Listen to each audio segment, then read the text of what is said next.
So let's start our today's forex forecast and let's see कि आज हम लोग गोल्ड में क्या क्या मूव एक्सपेक्ट कर सकते हैं। ठीक है। तो मैं अपनी स्क्रीन शो कर रहा हूँ आप लोगों को, आप लोग मुझे बता देना।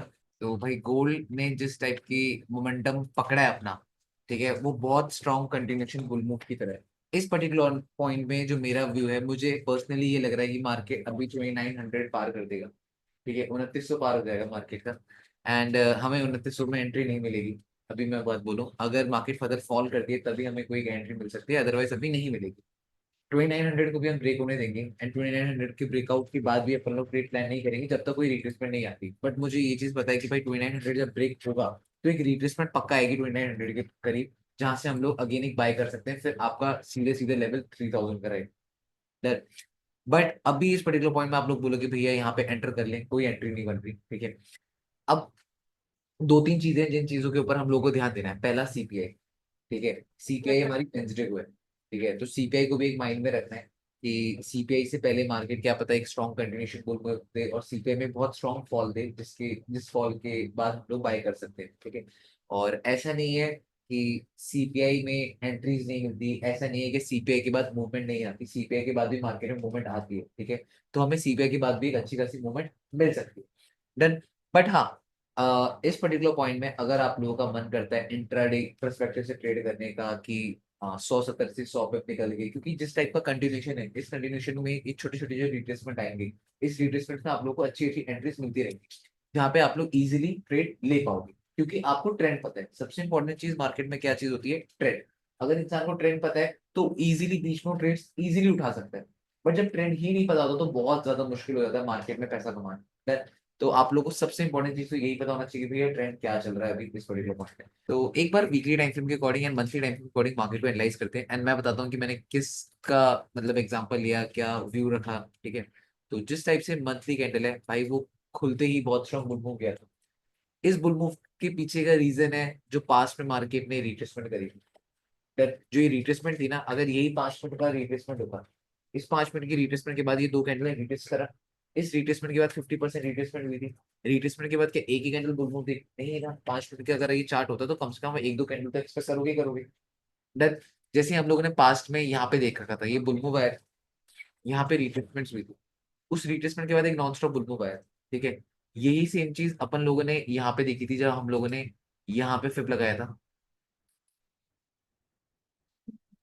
और यहाँ पे मार्केट ने 38% रिट्रेसमेंट करी थी। इस रिट्रेसमेंट के बाद फिर मार्केट ने अगेन क्या करा था, एक कंटिन्यूशन बुल मूव दिया था। ये मंथली टाइम फ्रेम की जब कभी रिट्रेसमेंट होती है तो अच्छा खासा कंटिन्यूशन बनता है।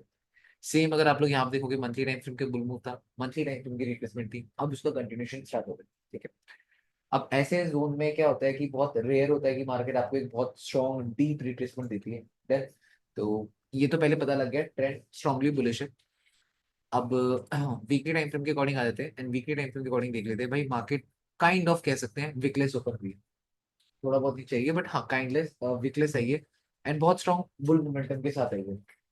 मार्केट ने पैटर्न लिक्विडिटी, आई थिंक सबको पता होगा पैटर्न लिक्विडिटी क्या होती है। जब मार्केट ये हेड एंड शोल्डर टाइप का स्ट्रक्चर बना है, अब ये हेड एंड शोल्डर बना होगा तो हायर टाइम फ्रेम में क्या हुई होगी? रिट्रेसमेंट। ठीक है। अब जब रिट्रेसमेंट हुई होगी तो लोग उस रिट्रेसमेंट को प्रायोरिटी देंगे या इस हेड एंड शोल्डर को प्रायोरिटी देंगे? अगर हम लोगों की बात करें तो लोग इस हेड एंड शोल्डर को देंगे, अपन लोग किसको देंगे? उस रिट्रेसमेंट को। तो हमें पता है कि ये फेक पैटर्न है, तो इसके थ्रू आप लोग ये आइडेंटिफाई कर सकते हो कि फेक पैटर्न्स क्या होते हैं एंड एक्चुअल पैटर्न्स क्या होते हैं, ये आप लोग समझ पाओगे। मार्केट ने जब यहाँ से नॉन स्टॉप बुल मूव देना स्टार्ट किया, जितने भी लोग हैं यहाँ पे स्टॉप लॉसेस थे, जिन लोगों ने सेलिंग करी थी, उन सबके स्टॉप लॉस उड़ गए। डन। उसके बाद जैसे मान लो यहाँ पे मार्केट ने kind of trend continuation liquidity tap करी, या जैसे भी करके मार्केट ने बुल मूव दिया, ये रेजिस्टेंस था, ब्रेकआउट करा, रीटेस्ट करा, बुल मूव दिया, यहाँ पे कंटिन्यूशन टैप लिक्विडिटी टैप हुई, फिर मार्केट ने अगेन एक बुल मूव दिया। पहले इतना डर। इस वीक की अगर हम लोग लास्ट वीक की बात करें तो लास्ट वीक में मार्केट ने एक बहुत स्ट्रॉन्ग बुलिश मोमेंटम क्रिएट किया था और एक अच्छी कैंडल बनाई। देन, तो जिससे हमें अगेन पता लगता है कि मार्केट का स्ट्रक्चर बुलिश ही है। Let's switch to daily time. या डेली टाइम फ्रेम के अकॉर्डिंग आते हैं, तो डेली टाइम फ्रेम के अकॉर्डिंग अगर बात करी जाए, अब इसके ऊपर डिस्कस करते हैं। नॉन स्टॉप बुल मूव था। देन यहाँ पे एक विक बनी थी। इस विक को मैं अगर कंसिडर करूं तो यहाँ पे मार्केट ने जो ये बुल मूव दिया था, जो ये बुल मूव था ना, जब ये ग्रीन कलर की कैंडल बनी थी और ये ग्रीन कलर की कैंडल बनी थी, ये उस पर्टिकुलर पॉइंट में रेड कलर की कैंडल, जब वो डाउन आ रही थी, वो उस टाइम पे रेड कलर की कैंडल थी जिसने रिट्रेस करा 61%। मार्केट ने स्ट्रॉन्ग बुल मूव दिया, तो मतलब मार्केट ने बुल मूव के बाद यहाँ पे रिट्रेसमेंट तो कर ली। अब इस रिट्रेसमेंट के बाद मार्केट ने नेक्स्ट एक कंटिन्यूशन बुल मूव कहाँ से आया, यहीं से आया ना। तो यहाँ से अगर आप लगाओगे तो यहाँ से आपकी मार्केट ने कितने परसेंट रिट्रेस करा, 38%। जब मार्केट ने 38% रिट्रेस करा आपका, तो यहाँ पे एक स्ट्रॉन्ग कंटिन्यूशन मतलब रिट्रेसमेंट हुई मार्केट की। रिट्रेसमेंट होने के बाद मार्केट ने यहाँ पे थोड़ा सा टाइम स्पेंड करा। पहली चीज तो मार्केट ने यहाँ पे क्या कर दिया अपना, थोड़ा सा, ये पर्टिकुलर पॉइंट है, मार्केट रुकी मार्केट रुकी मार्केट रुकी, ठीक है। दो तीन बार मार्केट यहाँ पे रुकी। अब जब तक हम लोग को यहाँ पे लोअर टाइम फ्रेम में कोई अच्छा खासा स्ट्रक्चर ना दिखे तब तक अपन लोग सेल तो कर नहीं सकते, ठीक है। और अगर सेल करते भी तो मार्केट की किसके लिए करते, रिट्रेसमेंट के लिए करते, पहली चीज। अब अगर अपन लोग 4 आवर टाइम फ्रेम आते, लाइक हमने ये कंसिडर करा था अगर यहाँ पे स्ट्रक्चर बनेगा तभी तो रिट्रेसमेंट होगी। अगर हायर टाइम फ्रेम की रिट्रेसमेंट करनी है तो लोअर टाइम फ्रेम को स्ट्रक्चर फॉर्म करना पड़ेगा। अगर लोअर टाइम फ्रेम में स्ट्रक्चर फॉर्म होगा ही नहीं तो रिट्रेसमेंट होना इम्पॉसिबल। डन। अब क्या चीजें हुई यहाँ पे, मैंने जिन जिन चीजों के बारे में डिस्कस किया और मैंने सोचा, तो दो व्यू थे। मेरे से ये पूछ रहे थे लोग कि भैया मार्केट ने एनएफपी की भी तो, एनएफपी में अबव की भी तो लिक्विडिटी टैप हुई है, ऑल टाइम हाई। मार्केट ने बॉटम की भी तो लिक्विडिटी टैप करी है, दोनों जगह की लिक्विडिटी टैप करी है। और वही चीज है, जब मार्केट दो साइड की लिक्विडिटी टैप करती है तो जो ट्रेंड होता है मार्केट उसको फेवर करती है। ये चीज तो आपने लोअर टाइम फ्रेम में देखी होगा। मैं दोबारा से बता देता हूँ मैं क्या बात बोल रहा था। जैसे 30 मिनट्स, और जैसे 30 मिनट्स टाइम फ्रेम में जब एनएफपी आई थी, एनएफपी ने करा क्या, ये एनएफपी की कैंडल थी, बुल हाई को उड़ाया, बेयर लो को उड़ाया, दोनों को उड़ाया, ट्रेंड क्या था, अप ट्रेंड। तो मार्केट ने अपना कंटिन्यूशन ही फॉलो अप करा। अब सेम यहाँ पे ये चीज आती है 4 आवर टाइम फ्रेम के बिहाफ में, अगर अपन लोग डिस्कस करें तो मार्केट गिरी, मार्केट उठी, मार्केट गिरी। ये जो पर्टिकुलर पॉइंट है, ये जो पर्टिकुलर पॉइंट है ये आपका एनएफपी वाला point। डन, ठीक है।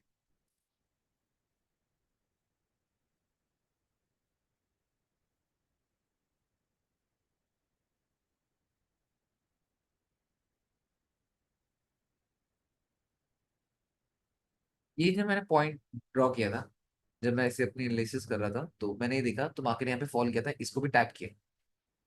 यहाँ पे मार्केट ने टैप करा, फेक ब्रेकआउट दिया, अगेन टैप करा, रेजिस्टेंस सेट करा, ठीक है। अनवांटेड कैंडल्स बनी, रेजिस्टेंस टैप हुआ, तो यहाँ पे भी काइंड ऑफ सपोर्ट ट्रिगर हुआ, फेक ब्रेकआउट, नॉर्मली चीजें हुआ। अब ये, अब क्या चीजें हुई, पहले ना इस चीज को समझना आप लोग ढंग से, ना समझ आए तो मुझे बताना।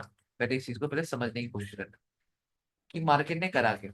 एनएफपी में जो भी हरकतें हुई थी, spike of spike down, market ने बुल मूव दिया, ठीक है। फिर मार्केट जब गिरी तो मार्केट ने इस सपोर्ट, जो मेजर सपोर्ट है उसका ब्रेकआउट नहीं किया। इतना पहले डर है, एनएफपी ने ब्रेकआउट नहीं किया, याद रखना इस चीज। ट्रेंड क्या था, ट्रेंड बोलते, लोग कह रहे थे कि भैया मार्केट ने एनएफपी ने तो ऊपर का भी ब्रेकआउट नहीं करा, बट मार्केट ने फिर नीचे का भी ब्रेकआउट नहीं करा। अब एक बात बताओ, दोबारा से समझना, बहुत इंपॉर्टेंट चीज बताने जा रहा हूँ। जब ट्रेंड बुल है, बुल ट्रेंड में ऊपर का लेवल ब्रेक नहीं हो पाया, मार्केट ऊपर भी गई, फिर मार्केट नीचे भी आई, मार्केट नीचे भी गई, लेवल ब्रेक नहीं कर पा रही। बुल ट्रेंड में अगर सपोर्ट ब्रेक नहीं हो रहा वो ज्यादा बेटर है, या बुल ट्रेंड में अगर रेसिस ब्रेक नहीं हो रहा वो ज्यादा बेटर है। समझ पाई ये चीज, अगर बुल ट्रेंड है, सपोर्ट ब्रेक नहीं हो पाया, क्योंकि देखो अगर रेसिस ब्रेक नहीं हुआ, मार्केट डाउन आके लिक्विडिटी हंट करके फिर रेसिस ब्रेक करने जा सकती है। बट इस बुल ट्रेंड में अगर सपोर्ट ब्रेक नहीं हुआ, दैट मीन वो मेजर सपोर्ट। आज अनंत को मिल गया क्या, अनंत को अपना टॉपिक मिल गया है। तो उसके बाद ये जो चीजें हैं आप लोगों को ये पता लग गया, ठीक है ठीक है। अब यहाँ पे जैसे मैं देख रहा था कि मार्केट ने यहाँ पे डबल टॉप टाइप का स्ट्रक्चर क्रिएट कर रही थी, बट ईएमए हमें पता है, ईएमए हमारे लिए प्रायोरिटी होती है बहुत ज्यादा। बताऊंगा धीरे धीरे करके ईएमए को और कैसे परफेक्ट तरीके से यूज कर सकते हो। देन अब यहाँ पे मार्केट ने क्या करा, इस जोन को ब्रेकआउट करने की मार्केट तैयारी करी थी, बट मार्केट ब्रेक नहीं कर पाई। और जैसे मैंने अभी एग्जांपल बताया था ये वाला, तो आप लोगों ने ये वाला एग्जांपल पहले देख लिया कि मार्केट ने बुल मूव दिया था, फिर मार्केट डाउन आई थी, बेरिश होकर भी ब्रेक नहीं कर पाई, एंड देन वहां से कंटिन्यूशन स्टार्ट हुआ। सेम यही चीज मैंने आई थिंक सितंबर या नवंबर के टाइम पे ट्रेड करा था।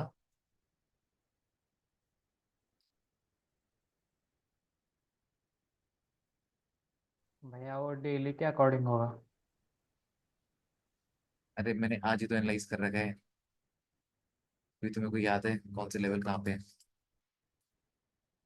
अभी फ्रेश एनालिसिस कर रखी होती तो याद होता है। अब जैसे ये सपोर्ट था, सपोर्ट था, सपोर्ट था, ट्रेंड बुल है, याद रखो।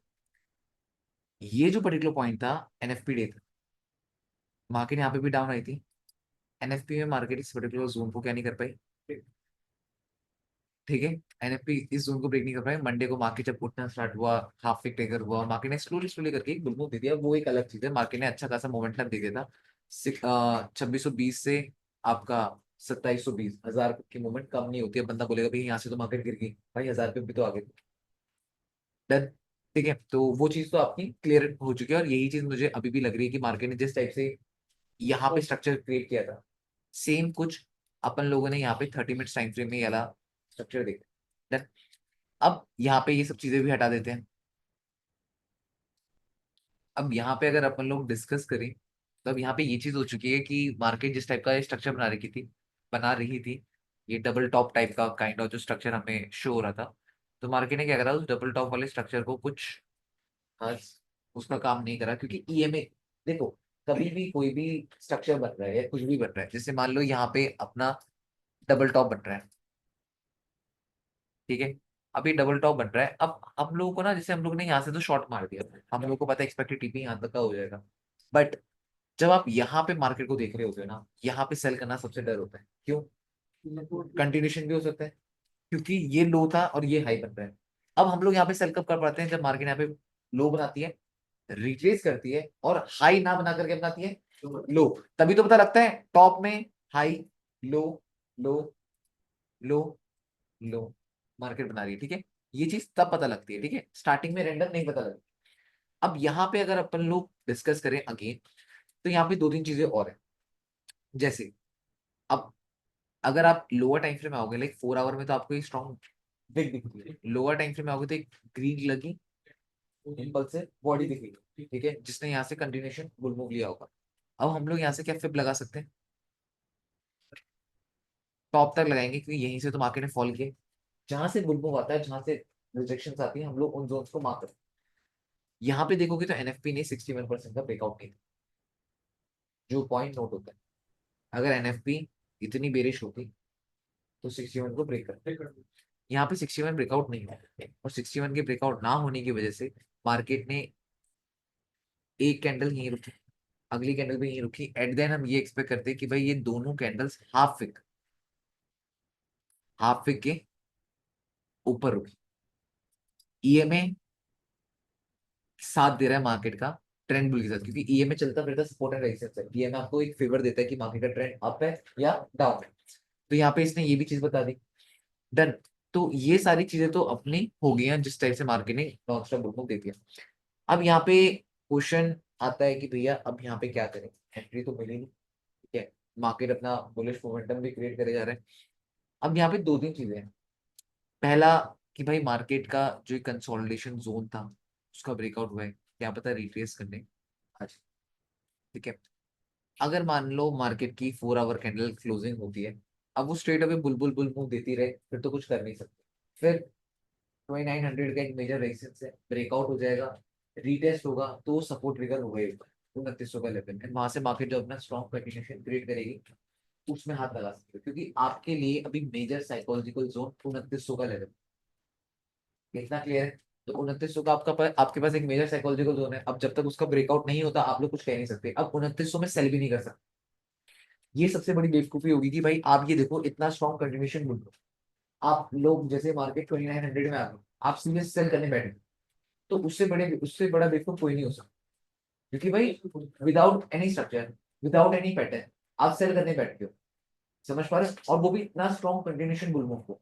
अभी तक यही गलती करते थे कि मार्केट लोगों ने सुन लिया कि भैया मार्केट इतना ऊपर आ गई, अब तो गिरेगी। हमने डिसाइड कर पा रहे ना, अब तो गिरेगी, ठीक है। अब मैं कल मिला था उन लोगों से, तो मेरी उससे बात हुई थी, रोहित के अभी 600 के की फंडिंग डूब गई है, 400 समथिंग के की फंडिंग उसकी डूब गई, कैसे?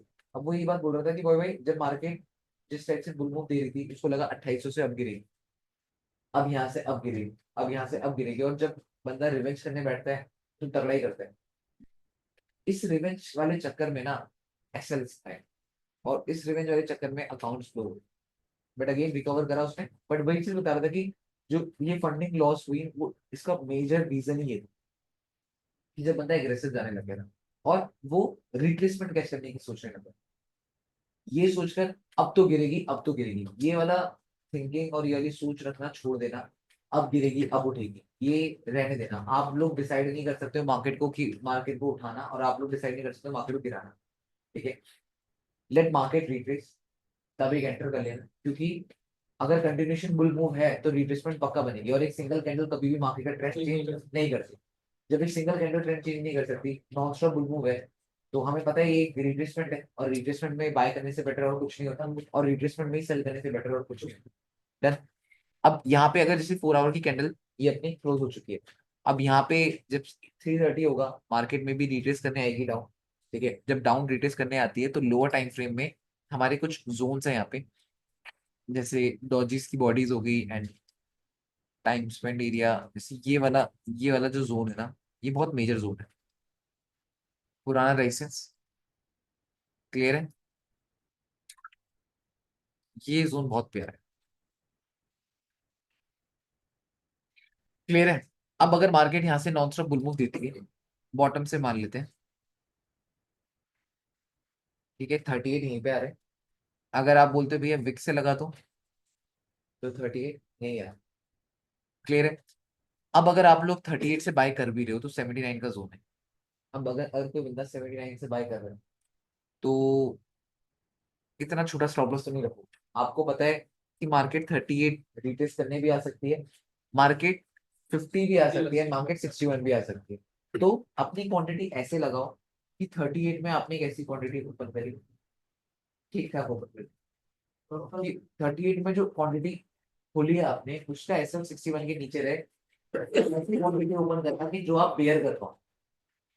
ऐसा नहीं 38 में आपने अपनी मैक्स क्वांटिटी ओपन करी। अगर मान लो 38 से मार्केट उठकर निकल भी जाए, अब देखो 38 आती है मार्केट और यहाँ पे टैप करके आसमान पहुंच जाती है, फिर भी रिग्रेट नहीं होगा, एटलीस्ट एंट्री तो थी, कुछ तो होगा।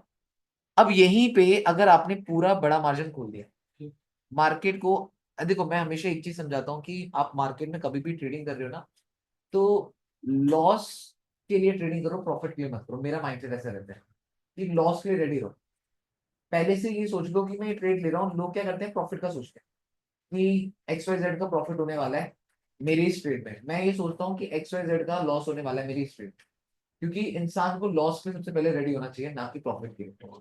अगर लॉस के लिए आप रेडी हो चुके हो तो फिर तो आप ये समझना कि आपकी विन टू विन स्ट्राइक चलती रहेगी। समझ पाए नहीं समझ पाए। अब जैसे मान लो यहाँ पे मार्केट डाउन आ रही है, 38 ट्रिगर करा, मैंने क्वांटिटी इतनी कम खोली है कि जब मार्केट 50 भी टैप करने आएगी तो वहां पे भी एक क्वांटिटी ऐड कर, दो क्वांटिटी ऐड होगी। जो एक क्वांटिटी यहाँ ओपन कर रहा था वही दो क्वांटिटी मैंने दो पार्ट में डिवाइड कर, जब 61 में आ रही है, ठीक है, 61 में मैं कोई एंटर नहीं कर रहा हूँ, 61 के लो के नीचे मेरा एसएल रखा।